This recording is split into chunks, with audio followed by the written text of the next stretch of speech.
You're watching an old man button a uniform jacket in a Moscow apartment. The jacket is the full dress of a Soviet major general. He has been retired 6 years, and there is a great deal of metal on the left side of it. 2 orders of the Red Star, an order of the Patriotic War, a row of campaign medals from a war that ended when he was 24 years old. He earned every one of them with artillery, on 3 fronts, starting the week the Germans crossed the border. His name is Dmitri Fyodorovich Polyakov. He turned 65 yesterday. This morning a car is coming to take him across Moscow to the building on Khoroshevskoye Highway that Soviet officers call the Aquarium, the headquarters of the GRU, Soviet Military Intelligence, where his old service intends to honor him. A retirement ceremony, a late birthday, 35 years of loyal work. And for 25 years, Dmitri Polyakov has been working for the United States of America. 19 of them handing over documents, 6 more simply not being caught. 19 deep-cover illegals, living under invented lives in Western countries. More than 150 foreign agents on the Soviet payroll. Around 1,500 serving Soviet military intelligence officers, named, described, photographed, mapped. More than 100 issues of the classified journal in which the Soviet General Staff privately discussed whether a nuclear war could be won. 25 filing cabinet drawers of paper, in Langley, in Washington, with his product in them. Here is the part that no one on either side has ever been able to explain away. He was never paid for it. Over 25 years, the Americans gave him roughly $3,000 a year, and he took most of that in power drills and fishing tackle. He was not a defector. He never asked to leave. He told his handlers, in English, in New York, when he was 40 years old, "I was born a Russian, and I will die a Russian." He goes down to the car. At headquarters, in the room where they are going to honor him, the cameras are already running. They were set up before he left his apartment. Now, the thing you need to understand about how this ends, and the reason this story is not the story you think it is, the KGB did not catch Dmitri Polyakov. For a quarter of a century, the finest counterintelligence apparatus on Earth had a general of its own military intelligence service working for the enemy, in Moscow, in Rangoon, in New Delhi, in a building full of professional paranoids, and it never once got close to him on its own. He was sold, and he was sold by Americans, 2 of them. One in 1979 from inside the FBI, one in 1985 from inside the CIA. Both of them for money. So this is a betrayal story running in 2 directions at once. A Soviet general betraying Moscow for 25 years, and then 2 American officers betraying him, one after the other, to the men who would put him against a wall. To understand why an artillery officer with a chest full of Soviet medals walked into an American office in Manhattan and started giving away his own service, you have to go back to a hospital, and a child, and a piece of paper that came back from Moscow with the word "No" on it. Or at least, that is the story everyone tells. We'll get to how much of it can actually be proved. He was born on the 6th of July, 1921, in Starobilsk, a town in the Luhansk region of what was then Soviet Ukraine. His father kept accounts for a living. There is nothing in the record that marks the boy out. In 1939 he went into artillery school because that is what promising boys did, and in June 1941 he graduated from the Sumy Artillery School. The German army crossed the Soviet border on the 22nd of June, 1941. Polyakov was in the field from the first days. He fought for 4 years. 3rd Ukrainian Front, Karelian Front, Western Front. By the end he was a major, working as a senior assistant in the intelligence section of the artillery staff of the 26th Army, which means his war was not only shells and range tables, but reading the enemy. Prisoner interrogations, captured maps, working out where the guns on the other side were before they fired. He came out of it decorated for bravery, and he came out of it alive, which in the Soviet artillery of 1941 was not a small statistical achievement. The man they would strip of every one of those medals in a courtroom in 1988 spent 4 years earning them. After the war, the army sent him to the Frunze Military Academy in Moscow, and then to the training courses of the Main Intelligence Directorate, the GRU, military intelligence, not the KGB. The two services hated each other with the particular energy of siblings, and that hatred is going to matter later. In 1951, the GRU sent him to New York. His cover was the Soviet delegation to the Military Staff Committee of the United Nations. His actual job was to run agents, and not ordinary agents. Polyakov handled illegals, Soviet officers living in America under manufactured identities, with false parents and false schools and false accents, people who could be arrested tomorrow and would still not be able to prove they existed. Running them meant knowing all of it, the names, the covers, the money, the meeting sites. He was very good at it. He stayed 5 years.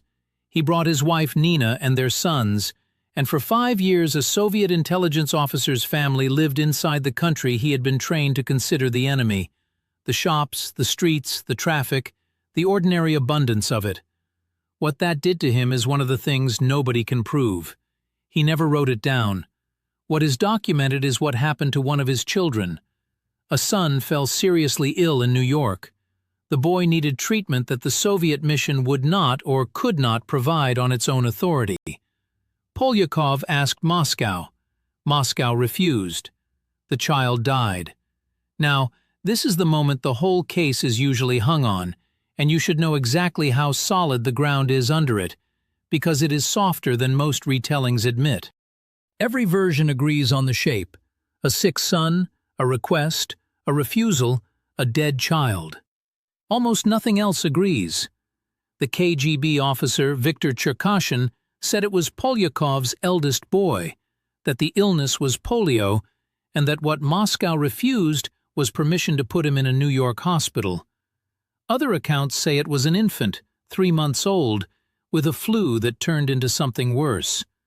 Another version says it was a heart condition and a surgical procedure that failed, and that what Polyakov asked for was money, a special disbursement, and what he got back was a suggestion that the child be flown home to be treated in the Soviet Union. Some accounts put it in this tour, in the early 50s. Some put it in his second New York posting at the end of the decade. And Polyakov himself, in all the years the Americans debriefed him, never once put it forward as his reason. So treat it as what it is: the most widely repeated explanation, assembled mostly from Soviet and Russian sources after his death, unconfirmed by the man it is about. What is not in dispute is the arithmetic of it. Somewhere in that decade, a Soviet officer of proven loyalty asked his own state for one thing, for a child, and was told no. And without the treatment, the boy died. Polyakov went home to Moscow in 1956 and worked, and was trusted, and was promoted, and said nothing to anyone for years. Then in 1959 the GRU sent him back to New York, and this time it made him deputy resident for illegal operations, which is to say, it put the entire American illegals network into the hands of a man who had already decided something. He waited 2 years. On the 8th of November, 1961, a lieutenant colonel of Soviet military intelligence walked out of the Soviet mission and went looking for the FBI. He did not do it the obvious way. According to the accounts of the case, he did not phone the bureau, and he did not walk into a field office. He sought out a senior United States Army general, the officer commanding on Governor's Island in New York Harbor, and made his approach soldier to soldier. The general arranged a covert introduction to an FBI counterintelligence agent named John Mabie. The Bureau gave him a code name that afternoon that sounds like a joke and stuck for the rest of his life: TOPHAT. At the first meeting he gave them 6 names.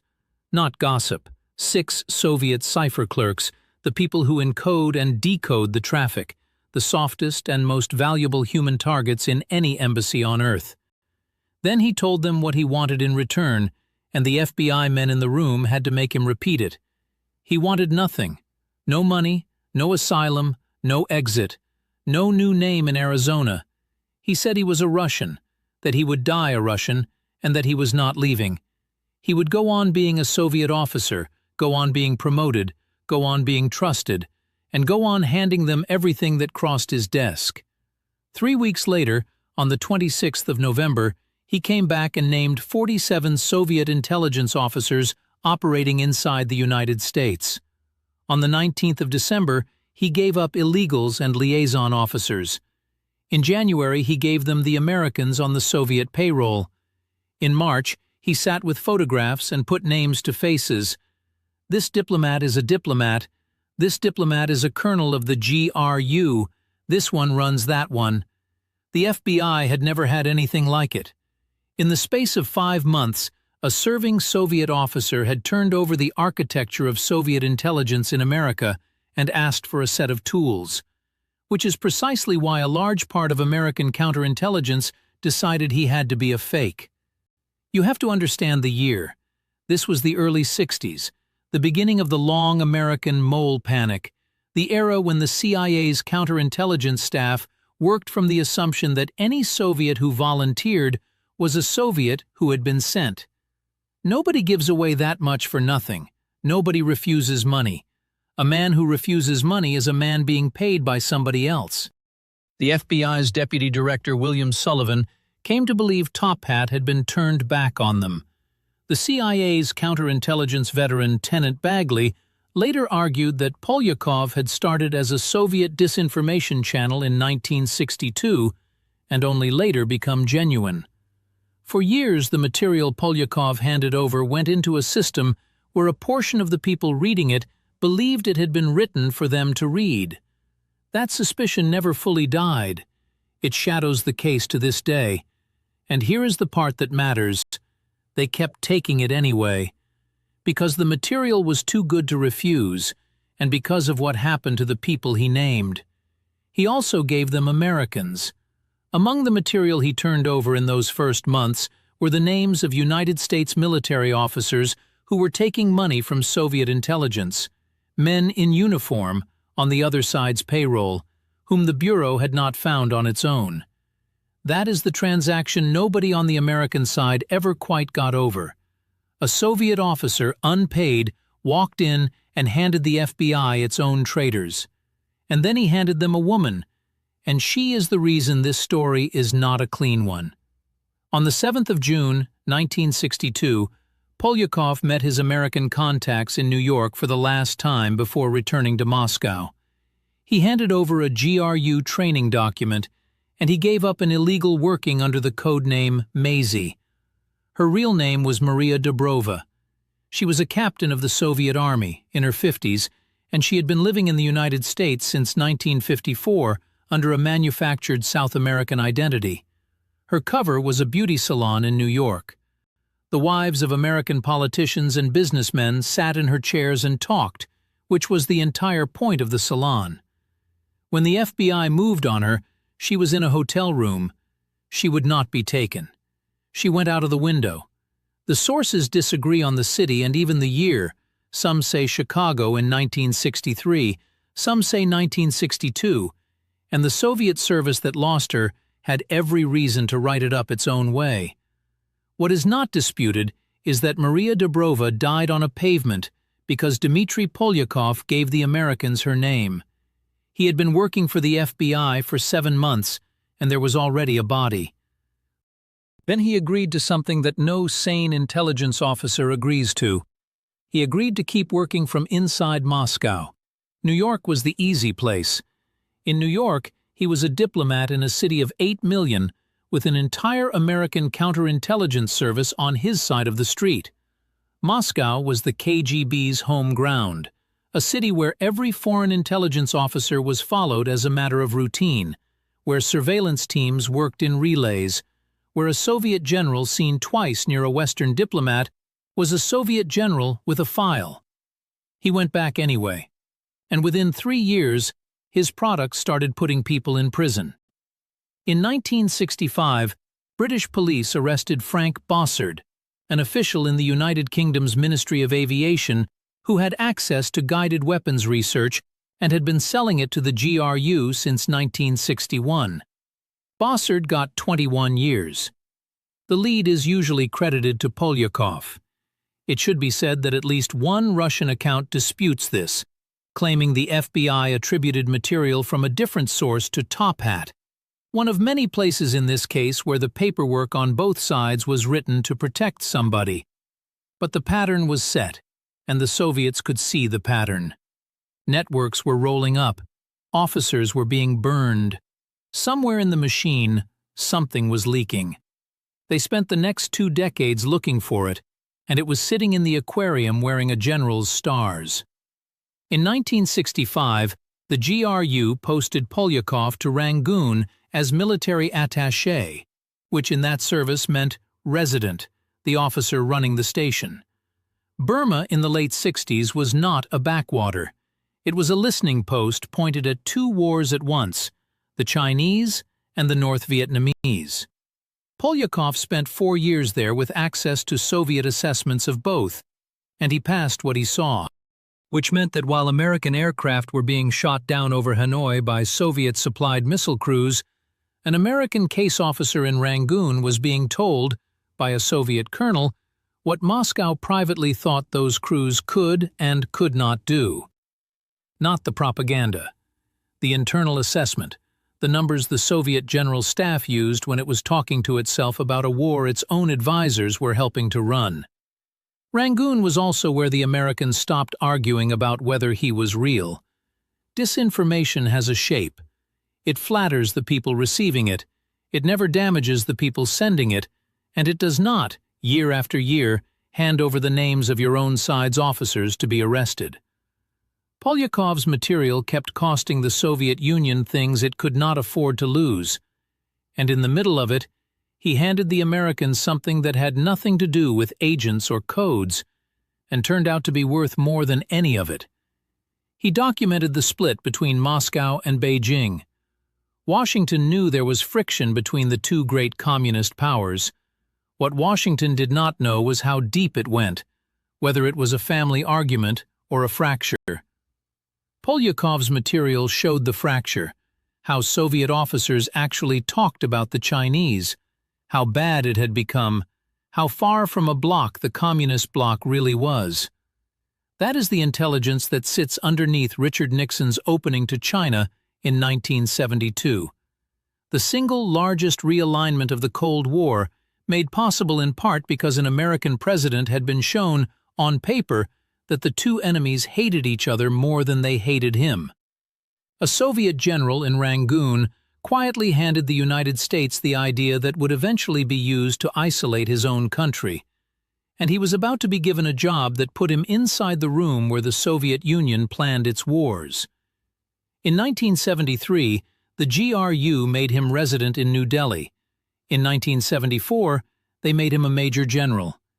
India is where this story stops being a file and becomes something stranger, because in New Delhi, the CIA sent a case officer to handle him full-time, and the 2 men became friends.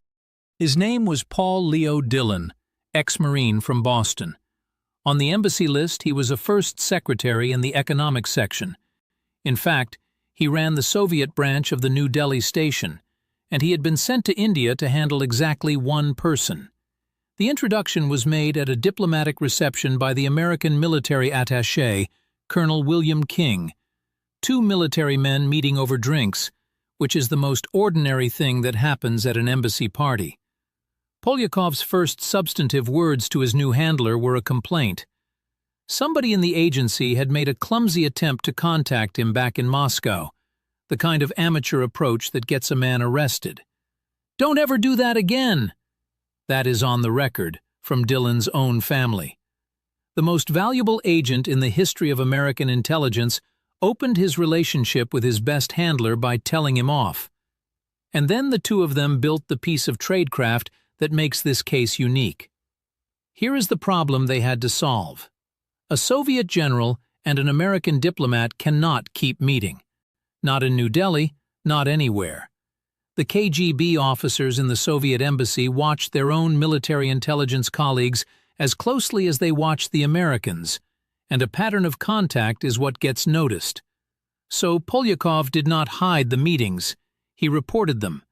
He sent a message to Moscow saying that he had identified a promising American, Dylan, First Secretary, Economic Section, and that he intended to develop him, to work on him, to recruit him for the GRU. Moscow read it, liked it, and approved.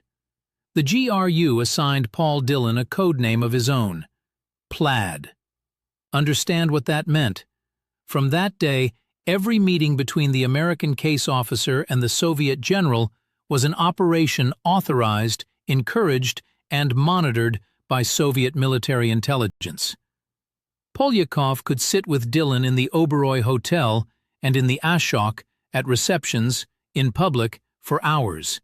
And if anyone ever asked why, the answer was in the file in Moscow, in his own handwriting, with a headquarters approval stamp on it. He had made his own service pay for his cover.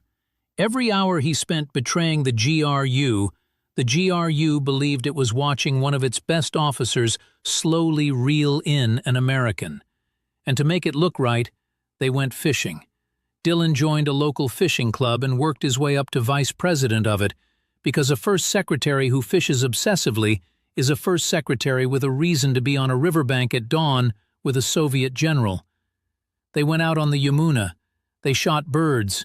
Dillon carried a tape recorder, and the debriefings happened in the open air, in the middle of nowhere, with the water running.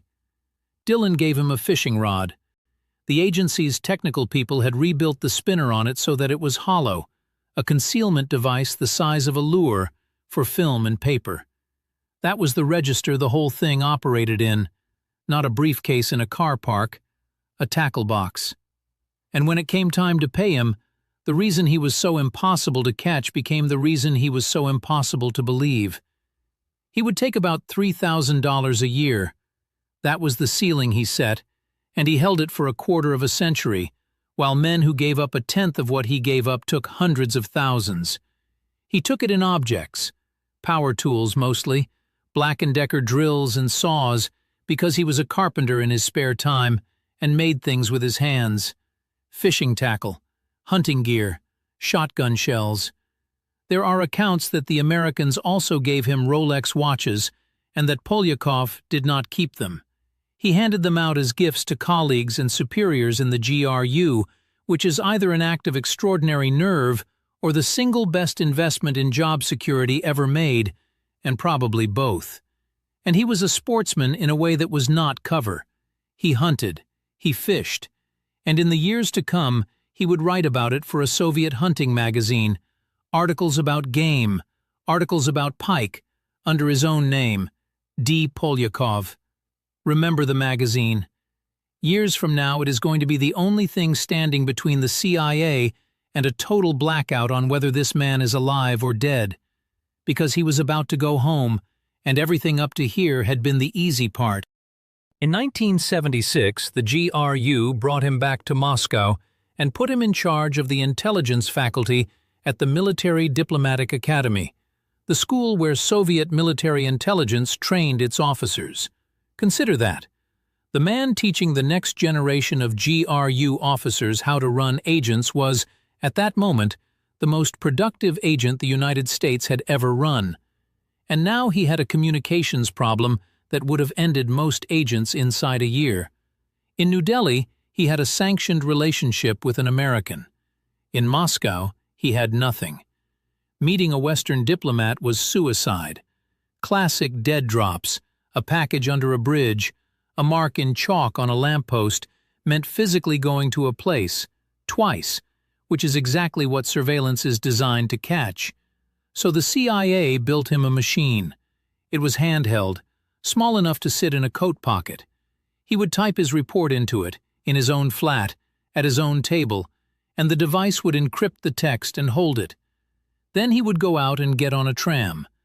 There is a tram line in Moscow whose route runs past the United States Embassy. Polyakov would ride it like any other pensioner in an overcoat, and at a marked point on the route, a particular stretch of street, a particular few seconds, he would put his hand in his pocket and press a button. The device fired everything it was holding in a single burst of 2.6 seconds. Inside the embassy, a receiver caught it. 2.5 seconds. No meeting. No drop. No object changing hands.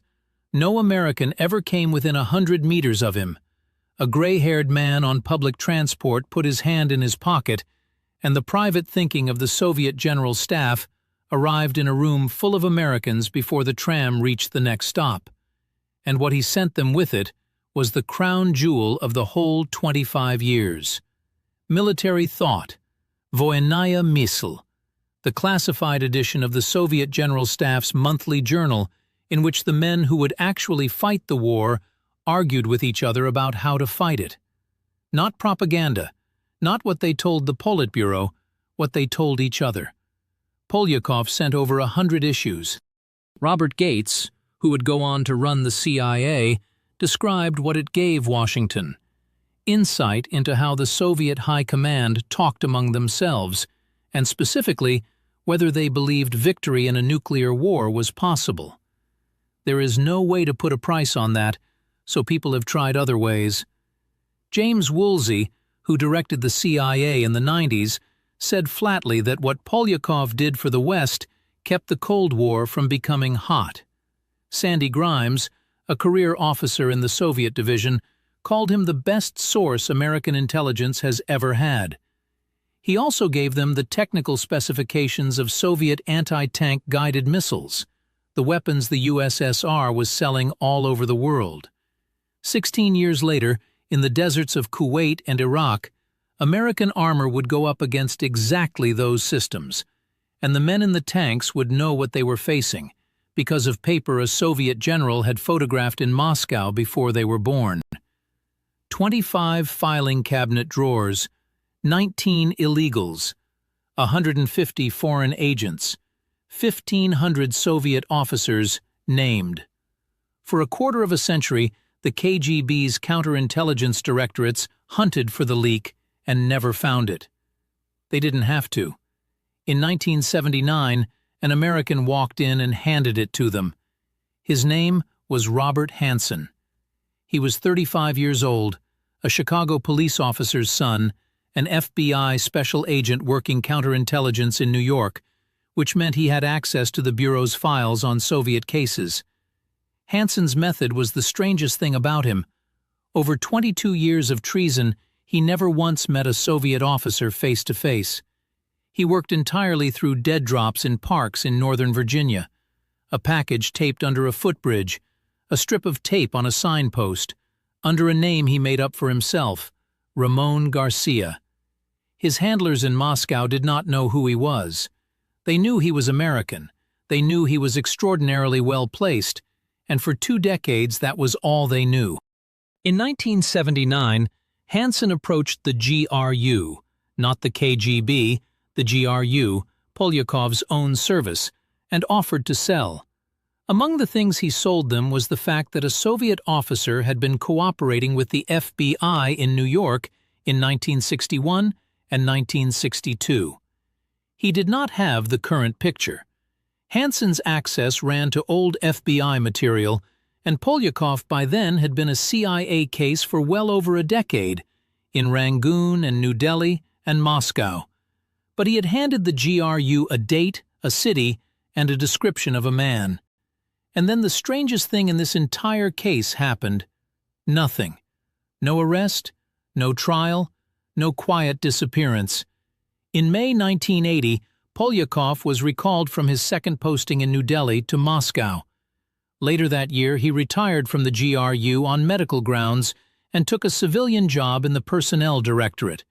Whether the recall had anything to do with Hanssen's information has never been established. If this were a film, this is where it ends. Here is the retirement. Here is the general, 59 years old, out of the service with his rank and his pension and his medals intact, having spied for the United States for 19 years and never been caught. Here is where the credits would come up: the dacha, the workshop, the fishing rod, the hunting magazine, the wife, the grown sons, a Moscow winter, An old man who beat the KGB and got to grow old. That is not what happened. Because Robert Hanssen's information did not go away. It went into a file in Moscow, where somebody, at some point, would read it again. And because 6 years after Polyakov walked out of the aquarium for the last time, a second American was going to sell him, and this one would sell him by name.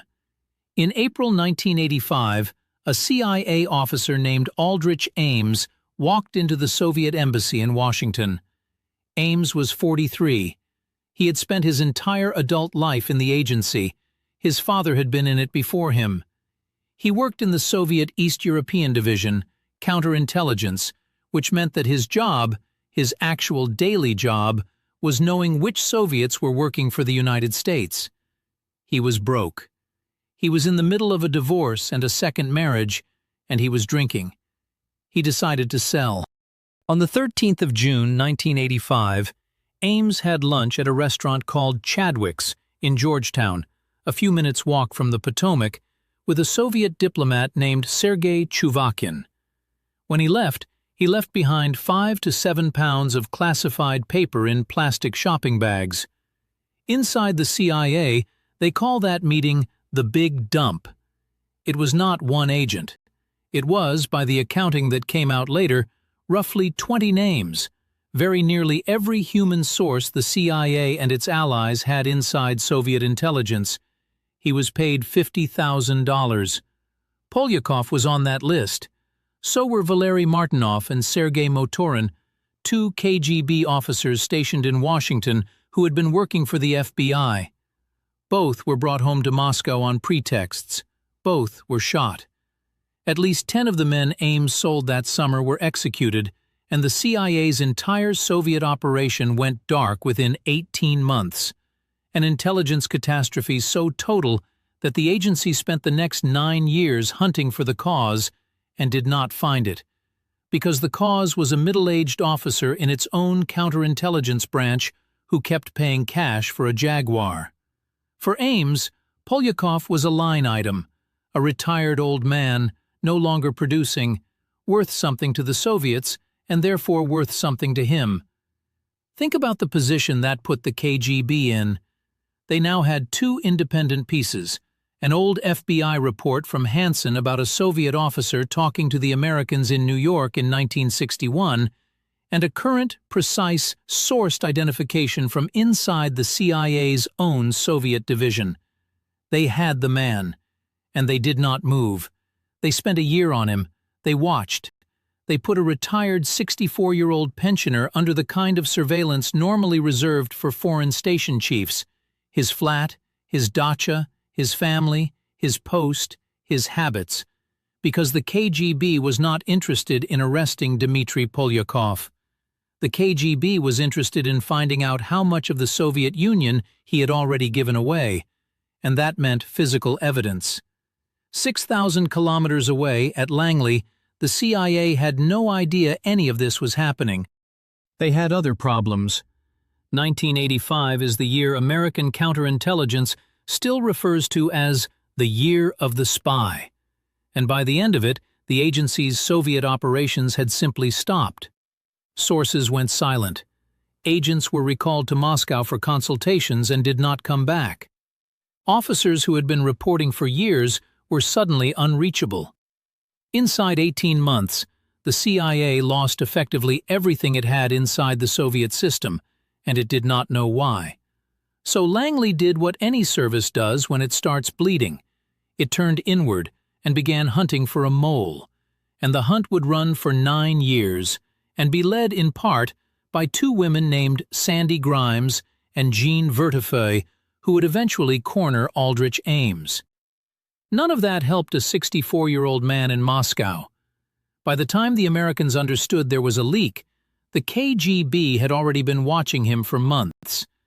And there was one more reason the agency could not see him. They had cut contact with him on purpose.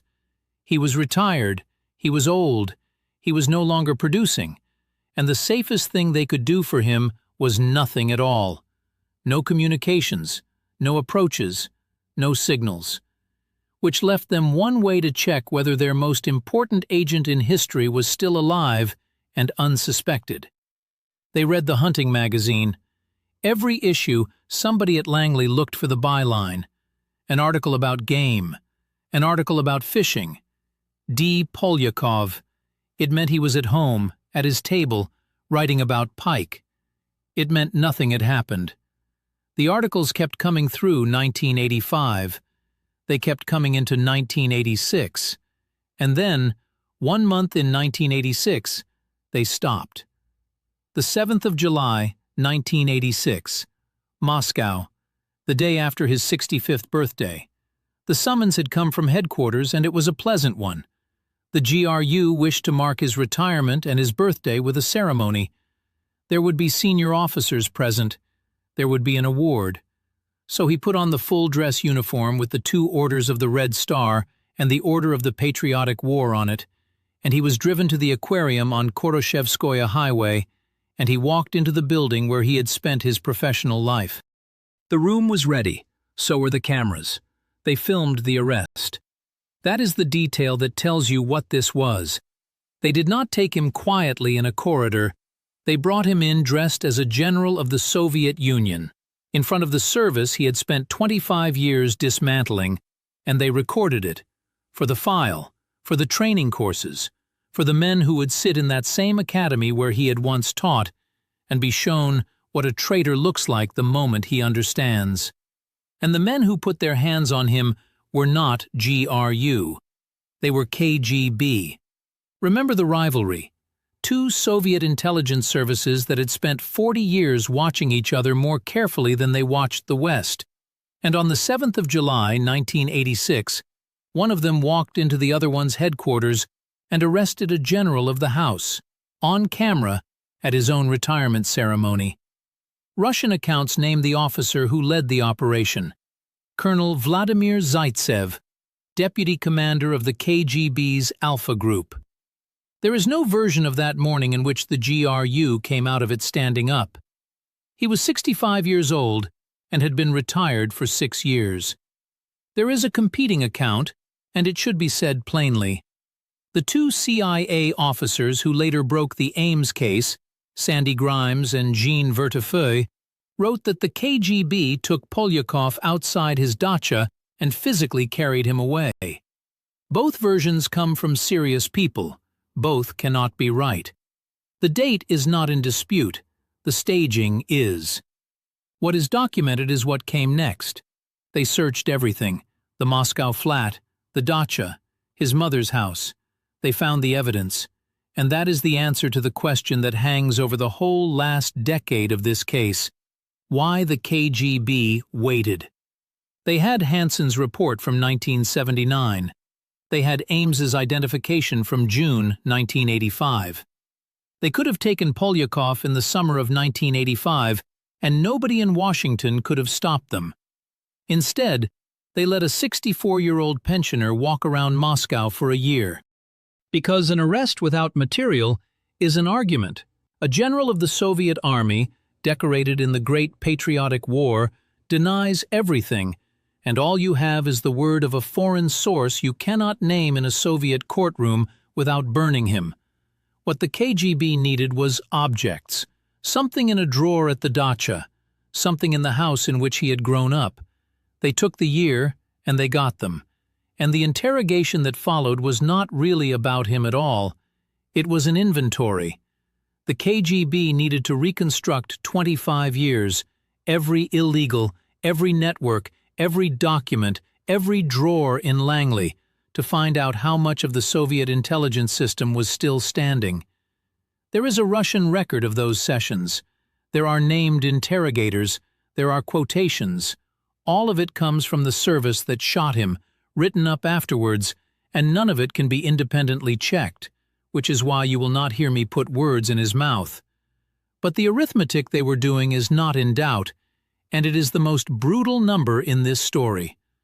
1961 to 1986. Every operation Polyakov had touched, in New York, in Moscow, in Rangoon, in New Delhi, had to be treated as compromised.